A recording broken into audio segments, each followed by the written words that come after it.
오늘 말씀은 베드로의 유언, 베드로 후서 3장 8절로부터 13절 말씀입니다. 베드로는 로마에서 복음을 전하다가 순교한 것으로 알려져 있습니다. 베드로는 예수님의 수제자죠. 그리고 베드로는 제 가운데에서 또 불러주시고 또 생활 속에서 고기를 잡는 선수한 사람이 살아남는 어부가 되라. 그래서 살아남는 어부로 변신한 베드로를 바라볼 때 참 예수를 만나면 복을 받는구나 생각이 절로 드실 겁니다. 그 유명한 베드로, 수자 베드로가 로마에 와서 복음을 전하다가 또 황제들의 미움을 받아서 이제 죽게 되고 순교하게 됐습니다. 그래서 베드로는 학자들에 의하면 나는 예수님처럼 똑바로 아니고 거꾸로 매달아 죽게 해달라. 그래서 거꾸로 죽겠다는 살이 있고 아니다. 걔가 베드로는 그게 아니라 너희들이 똑바로 살지 못하니 내가 거꾸로 죽는다. 그런 평소에 그런 말씀으로 그런 뜻에서 거꾸로 죽었을 것이다. 이렇게 숨겼을 것이다 하는 사람도 있습니다. 그것도 아니다. 왜냐면 십자가의 본래이들은 바로 해서 천천히 죽게 하는 그런 악행이기 때문에 고통적이 죽여야 되니까 거꾸로 죽으면 바로 죽으니까 로마에서 그렇게 하지 않았을 것이다. 이렇게 분분한 설했습니다. 여러분은 어떤 것을 지지하십니까? 여하튼 간에 베드로는 순교당한 것이 틀림이 없습니다. 순교당하기 전에 이 편지를 썼는데요. 이 편지 속에는 이제 베드로의 아름다운 예수님에 대한 사랑과 또 이제 말세지 말에 고난을 당하는 자기 형제들에게 또 예수 그리스도 믿는 형제들에게 편지를 쓴 것이 베드로 후서입니다. 베드로 후서는 베드로의 유언과 같은 그러한 책이죠. 이 편지가 오늘날 많이 읽혀져서 사람들 감화시키고 신앙을 새롭게 합니다. 그래서 오늘 주절 말씀은 9절이라고 봐야 하는데요. 9절 다시 읽어봅시다. 시작. 주의 약속은 어떤 이들이 더디라 생각하는 것 같이 더딘 것이 아니라 오직 주께서는 너희를 대하여 오래 참으사 아무도 멸망하지 아니하고 너희가 다 회개하기에 이리까지 원하시느라. 하나님께서는 베드로를 사용하시고 베드로를 통해서 많은 복음이 예수의 복음을 전하도록 해주셨습니다. 그래서 베드로는 이제 사람들이 예수님이 언제 오시냐 그렇게 질문할 때 이 말을 쓴 것입니다. 특별히 우리가 하나님께서 이스라엘을 구원하신 430년 생활했는데요. 즉 애굽에 가서 430년 종살이한 걸 하나님께서 몇 년 동안 기억하셨다고요? 430년이나 기억하시고 마지막에 참사 구원하셨다고 출애굽기에서 나옵니다. 아버지 하나님께서는 자기 백성은 절대로 잊지 않으시고 구원하신다는 말씀이죠. 베드로는 이 사실을 알았으므로 예수께서 다시 오신다는 말씀에 대해서 이제 그렇게 설파하고 있는 것입니다. 하나님께서는 이스라엘 백성을 포로된 데 가운데서 70년 만에 구원하셨고요.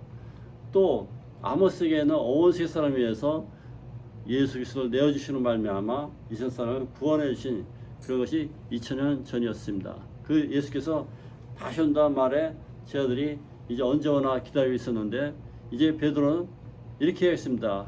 주님께서는 8절에 보면 하루가 천년 같고 천년의 하루 같은 하나님 계획을 너희가 알지 못하냐 이렇게 말씀하시면서 이제 우리가 좀 더 인내를 갖고 참았고 기다려야 되는데 왜 그런 거니? 오늘 성경에 보면은 구절 중간에 보면 주께서 너희를 대하여 오래 참으사 아무도 멸망하지 않기를 원하노라 이렇게 말씀하고 있습니다. 하나님께서는 인내 하나님이시죠. 오래 참으신 하나님이죠. 여러분 저희 잘못에 대해서 지적하지 않으시고 오래 참으사 또 참고 참으시고 그리스도를 내어주시는 말미암아 우리 정결케 하고 우리를 구원해 주셨다는 말씀이 되겠습니다. 그러므로 이것을 잊지 말라. Don't forget.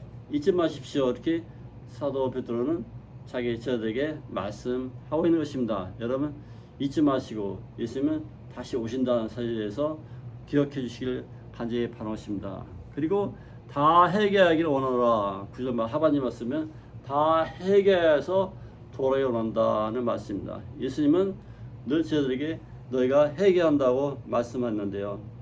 마태복음 25장 보면 예수님께서 여천의 비유를 들으면서 신랑이 어느 갑자기 올 때 너희가 회개하고 깨어있으라고 말씀하고 있습니다. 누가복음 13장 3절 5절을 보면 제가 읽어드리겠습니다. 너희에게 이르노니 너희가 만일 회개하지 않으면 다 이와 같이 망하리라. 그리고 이제 똑같이 말씀하십니다. 다시 한번 말씀하시는 두 번이나 말씀하시는데요. 너희에게 이르노니 너희도 만일 회개하지 않으면 다 같이 망하리라. 이렇게 말씀하셨습니다. 예수님께서도 우리에게 회개를 강조하고 계시죠. 우리 한국 사람은 회개를 잘합니다. 그래서 어느 교회 나가면 회개의 눈물이 있고 기도를 많이 했습니다. 그래서 한국교회가 이렇게 성장한 것이죠. 예수님께서는 다 회개하고 돌아와서 말씀하시고 사도 베드로도 너희가 회개하고 성령의 열매를 받으라 이렇게 평소에 말씀했던 것입니다. 우리는 주님 앞에 회개함으로 돌아옴으로 말미암아 주님 앞에서 본 아름다움, 흠없고 정결한 신부로 태어나시기를 간절히 바라는 것입니다. 10절 다시 합니다. 10절 시작. 그러나 주의 날이 도둑같이 오리니 그날에 하늘이 큰 소리로 떠나가고 물질이 뜨거운 불에 풀어지고 땅과 그 중에 있는 모든 일이 드러나리로다. 그래서 현재는 오늘 8월달 얼마나 덥습니까? 이제 더워서 캘리포니아 또 캐나다, 유럽, 스페인, 프랑스에 불이 나고 난리 났습니다. 자, 말세지만은 하나님께 불로 심판한다고 오늘 성경에 확실히 나와 있죠. 그래서 불이 어떻게 되면 뜨거운 불에 풀어지고 무엇이? 그 앞에 보면 물질이 풀어진다 하겠습니다. 물질이라는 것은 모든 물질을 구성체 얘기하는 것이죠. 쉽게 하면 분자라고 말씀드렸죠. 모든 물체가 풀어진다, 다 없어진다는 뜻이 되겠습니다. 그래서 뜨거운 심판 속에서 견뎌낼 사람이 누가 있겠습니까? 하나님께서는 두 가지 심판하셨는데요. 우선 노아의 홍수로 물로 심판하고 모든 사람이 다 죽게 하고 노아의 가족 8명 구원받았습니다. 하나님께서 또 불로 심판하는데요. 소돔과 고모라를 불로 해서 유황불로 불빛같이 내리게 해서 거리민이 심판하시고 아무것도 없게 만들었습니다. 그래서 이제 연기만 올라가는 그러한 도시가 폐허되게 됐는데요. 하나님께서는 불로 심판한 것을 어떤 것을 미리 보여주신 것이 소돔과 고모라의 사건인 것입니다. 우리는 주님 앞에서 우리가 어떻게 심판받을까? 두말할 필요가 없죠. 불로 심판한 것이 나와 있다고 오늘 성경에 말씀하십니다. 그래서 마지막에 뜨거운 불로 심판할 때 거기서 살아남은 자가 누가 있을까요? 우리 주님께서는 여러분이 다 회개하고 돌아올 때 그 심판이 멎어지고 이제 우리가 하나님 앞에 찬송할 날을 기다리는 놀라운 삶이 있기 바랍니다. 그러나 이 땅은 심판을 받게 됩니다. 그래서 계속해서 말씀하시기를 너희가 보면은 이제 새하늘과 새 땅을 주신다는데요. 13절 보면 다시 읽읍시다. 시작. 우리는 그 약속대로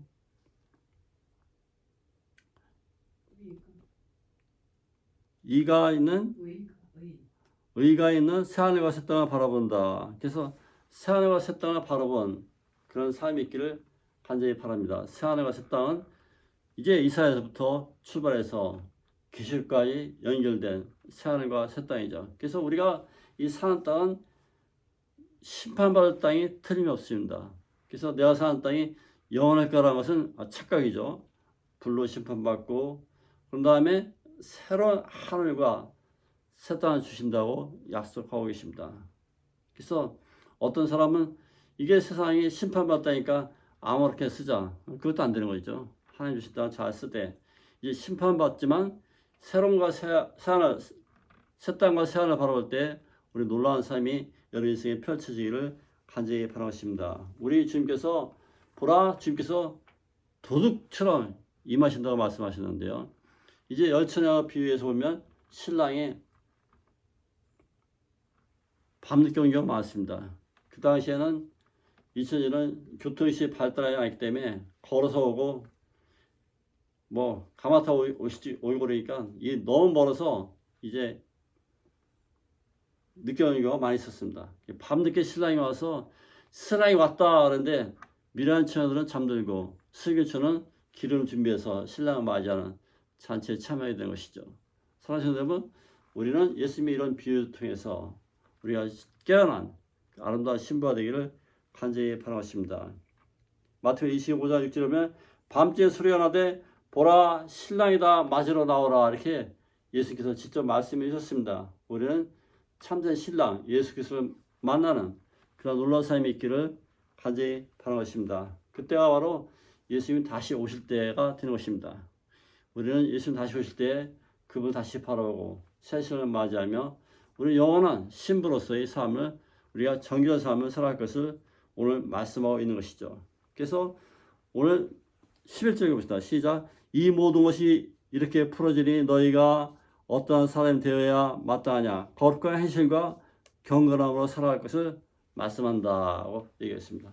그래서 거룩한 행실과 경건의 삶이 여러분 인생에 있기를 사도 베드로는 이 죽음의 유언장을 통해서 말씀하고 있습니다. 죽음의 유언장은 저와 여러분에게 요구하는 것이 거룩하고 경건한 삶을 살 것을 말씀하고 있는 것입니다. 여러분 삶을 그렇지 않다면 우리가 오늘 말씀에 비추어서 다시 하나님께 돌아와야 됩니다. 다시 깨어나야 됩니다. 거룩한 신부로 태어나야 합니다. 거룩함으로 태어납니다. 경건함으로 태어나시기를 간절히 바라겠습니다. 그러므로 말미암아 주님께 다시 오실 때 하나님 나팔 소리에서 우리는 그 기쁜 잔치에 참여할 수 있게 되는 것이죠. 사실 여러분, 우리는 이 땅이 영원하게 생각한 그런 사실이 아니라 언젠간 하나님의 말씀도 이루어질 것을 이사야서 34장 4절에 말씀하고 있는데요. 제가 봉독해 드리겠습니다. 하늘이 만상에 사라지고 하늘들이 두루마리 같이 말레되 그 만상의 세전함이 포도나무 잎이 마른 것 같고 무화과 잎이 마른 것 같으다. 우리가 무화과 나무 말 때면 바짝 말라서 아무 쓸데기가 없죠. 이렇게 온 세상에 하나님 앞에서 마르고 불타는 것을 상징하는 것을 이미 이사야에서 말씀하시고 이제 베드로를 말씀하시고 또 계시록에도 나와 있는 것입니다. 우리 삶 속에서 심판을 우리가 기다릴 때 우리 거룩한 심판에 또 은혜의 심판에 나아 준비를 마련하시기를 간절히 바라겠습니다. 그래서 의로운 재판장, 의로운 심판을 받는 저와 여러분 삶이 있기를 간절히 바라는데요. 이런 삶 속에서 에노이라는 분은 창세기 6장에 보면은 심판을 보지 않고 직접 하늘나라에 승천했습니다. 여러분, 얼마나 사람이 고결하고 아름다우면 심판을 보지 않고 직접 하늘나라로 올라갔습니까? 그런 삶이 저와 여러분에게 있기를 간절히 바라겠습니다. 그래서 우리는 이 지도자 베드로사를 통해서 우리가 경건함과 거룩함을 배울 수 있기를 간절히 바라겠습니다. 그리고 이제 야고보 사도도 우리가 이 세상에 미혹되지 말고 이제 지혜롭게 살 것을 말씀하고 있습니다. 사랑하는 여러분, 우리 삶 속에서 이제 이 세상을 다시 한번 바라볼 수 있기를 간절히 바라는데요. 우리 주님께서는 약속의 하나님으로 오신다는 것을 말씀드립니다. 그래서 베드로 사도는 예수를 나의 그리스도 구주 예수라고 말씀했는데요. 1장 1절에 보면 예수 그리스도의 종이라고 말씀하고 있습니다. 예수란 뜻은 우리를 구원할 자라는 뜻이 예수라는 뜻입니다. 여러분 그 뜻을 아시죠? 예수라는 뜻은 온 세상을 구원할 자라고 말씀했습니다. 그 다음에 그리스도라는 것은 뭐냐? 그리스도라는 것은 구세주라는 뜻입니다. 구주, 나를 구원한 사람, 크라이스트, 그리스도라는 뜻입니다. 그래서 메시아라는 것은 온 세상을 구원한 메시아가 바로 그 히브리 말로 메시아죠. 그래서 예수 그리스도의 종 사도 베드로라고 소개하고 1장에 나온 것입니다. 사랑하는 여러분, 여러분도 예수 그리스도의 종의 삶을 있기를 간절히 바랍니다. 그 삶 속에서 변치 않은 주님을 발견하시기 바라는데요. 그래서 바로 우리 하나님 여호와에서 출발하십니다. 우리 여호와라는 것은 야훼라는데요. 야훼 원래만 야훼인데 야훼가 여호와로 바뀐 거죠. 이 야훼라는 뜻은 하나님 우리와 함께 계시라는 뜻입니다. 그래서 모세에게 하나님께서 말씀하시기를 나는 스스로 있는 자다. I am who I am.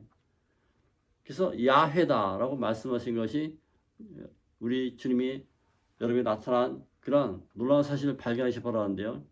그것은 나 스스로 있는 자 그 바 속에서 예수 그리스도 나오신 것입니다. 그리스도께서도 이제 마태복음 1장 23절은 임마누엘이라고 나오셨는데 임마누엘은 하나님 우리와 함께 계시다는 뜻이다라고 마태복음 1장 23절에 소개하고 있습니다. 사실 여러분 하나님 우리와 함께 계신 그런 놀라운 삶이 여러분과 함께 펴졌을 때 우리는 이제 절망치 않고 놀라운 삶을 살아갈 수 있는 것입니다. 그러므로 우리 주 예수 그리스도라고 소개한 사도 베드로의 그 단호한 결심을 바라기 바라는데요. 18절에서 18절 시작. 오직 주 우리 주 구주 예수 그리스도의 은혜와 그러한 지식에서 자라가라. 영광이 이제와 영원한 날까지 그에게 있을지어다. 아멘. 하나님께서는 베드로의 사도의 고백이 이렇습니다. 우리 주, 나의 주인이라는 것이죠. 여러분 주인이 누구십니까? 돈입니까? 명예입니까? 자기 남편과 아내입니까? 자식입니까? 여러분 주인이 도대체 누굽니까? 오늘 성경에서는 나의 주 우리 그리스도 예수라고 분명히 말씀하고 있습니다. 나의 주 예수 그리스도를 발견한 놀라운 삶이 있기를 간절히 바라는데요. 은혜에서 그를 아는 지식에서 자라가라. 우리 미국에서 자라라는 뜻이 많이 쓰죠. 여러분 믿음이 자라고 풍성해지기를 간절히 바라는 것입니다. 그런 삶 속에서 우리는 삶이 흩어지지 않고 주님을 향한 놀라운 삶이 있기를 바라는데요. 계속 말씀하시는 영광이 이제와 영원 날까지 늘 함께 있을지어다. 이렇게 베드로사는 저희들의 축복하고 있는 것입니다. 그러한 은혜가 지금부터 영원토록 함께 할 것이다 라고 말씀하고 계신 것이죠. 여러분 삶 속에서 그리스도의 영광이 늘 나타나고 지금 이 순간부터 영원까지 그리스도와 함께한 놀라운 삶이 있기를 간절히 바랍니다. 그러면 여러분 놀라운 삶을 살아갈 수 있습니다. 이제 1장 10절 읽어보면 그러면 형제들아 더 힘써 너희 부르심과 택하심을 굳게 하라 이렇게 말씀하십니다. 우리를 부르시고 또 그것을 더 행하심을 더 굳게 하라고 사도 베드로는 우리 권면하고 있는 것이죠. 우리 삶 속에서 왜 그러야 되느냐? 마지막 심판이 있기 때문에 그런데요. 히브리서 9장 27절에 보면 한 번 주는 것은 사람의 정하신 것이요 그에는 심판이 있으리니 이렇게 우리의 권면하고 있는 것입니다. 사랑하는 여러분, 우리는 주님 앞에서 우리 삶 속을 주께 잘 들으시기를 간절히 바랍니다. 왜냐하면 여러분 앞에는 심판이라는 게 기다리고 있습니다. 말라기서 4장 5절에 보면 보라 여호와의 날이 크고 두려운 날이 이르기 전에 내가 선지자 엘리야를 너에게 보내리니. 그래서 우리 속의 삶 속에서 늘 크고 두려운 날이 있다는 것을 명심하시기 바랍니다. 그 삶 속에서 우리는 은혜 보좌 앞에서 의로운 심판을 기대한 놀라운 삶이 있길 바라는데요. 우리 하나님께서 그 아들 이 땅에 보내신 것은 이제 지금뿐만 아니라 앞으로의 삶을 다 우리에게 보여주고 영원한 미래를 약속하시기 때문에 예수님은 이 땅에 주인으로서 그리스도로서 메시아로서 왕으로서 예수님을 보내주셔서 기억해 주시기 바랍니다. 그래서 우리는 주님을 다시 한번 바라볼 수 있게 바랍니다. 그분은 여러분의 킹 오브 킹, 왕중왕이시여 만주의 주시라는 것을 깨닫기 바랍니다. 그분이 올 때 만물이 흩어지고 모든 것이 다 흩어진다고 말씀하시면서 멜트다운 모든 것이 다 녹아진다고 말씀하시면서 심판에 있는 것을 우리가 기억하는 것입니다. 사랑하는 여러분, 이제 우리 삶 속에서 어떻게 살아야 할까요? 그것은 이제 여러분 삶 속에 있는 그 삶을 이 말씀 전하는 그 교회와 또 여러분 지도할 수 있는 신앙의 그룹이 지도자들과 함께 이제 신앙이 점점 자라기를 아름다운 그런 기쁨이를 바라는데요. 예수님께서는 특별히 사도는 특별히 너희가 회개하고 성령 선물을 받으라는 그 말씀이 기억되기를 간절히 바라겠습니다. 사도 베드로는 이 편지를 왜 썼는가? 그에게 많이 흩어지는 그리스도인 교회들에게, 특별히 아시아에 있는 소아시아의 교회들에게, 많은 교회들에게 이 편지를 보내면서 이제 정확한 믿음의 진단 속에서 주님을 새롭게 찾고 만날 것을 우리에게 권면하고 있는 것입니다. 그래서 참 하나님의 아들이 이 땅에 오시는 것을 깨닫기 바라는데요. 우리는 그 하나님께서 진실한 하나님의 아들님이 다시 오신다 하신 그런 약속을 잊지 말라고 말씀하고 있는 것이죠. 사랑하는 여러분, 우리 삶 속에서 이제 베드로의 마지막 그 유언이 무엇인가 다시 한번 생각한다면, 그분은 우리에게 말씀하시는 그리스도 오심을 우리가 영접하고 거룩한 흠도 없고 점도 없고 경건한 삶을 살 것을 촉구한 이 아름다운 편지를 기억할 때 우리는 실패하지 않는 그런 삶을 살게 된 것입니다. 예수, 그분은 하나님이 우리를 구원하신다는 그 아름다운 뜻으로 저와 여러분 인생에 다가오고 계신 것입니다. 그리스도, 여러분의 구주 메시아로서 오신 그 삶을 이제 여러분이 그렇게 잘 들으면 말미암아 이제 여러분 삶이 놀랍게 삶을 일어나게 하지 바라는데요. 17절 읽어봅시다. 그러므로 사랑하는 자들아, 너희가 이것을 미리 알았은즉 모범한 자의 묘에게 이같이 이끌려 너희가 굳센 데서 떨어질까 삼가라. 그러니까 이 세상에는 살다 보면 이제 이 오해한 나쁜 지도자에 나타나서 우리 믿음을 떨어뜨린 경우가 있습니다. 그런 사람 따라하지 말고 잘 생각해서 참 지도자 예수 그리스도를 만나는 놀라운 삶이 있기를 간절히 바라는데요. 우리는 이제 자기를 정결케 하고 새롭게 만든 우리 예수를 다시 만나는 그런 놀라운 삶이 여러분이 펼치기를 간절히 기도합니다. 다 같이 기도하겠습니다.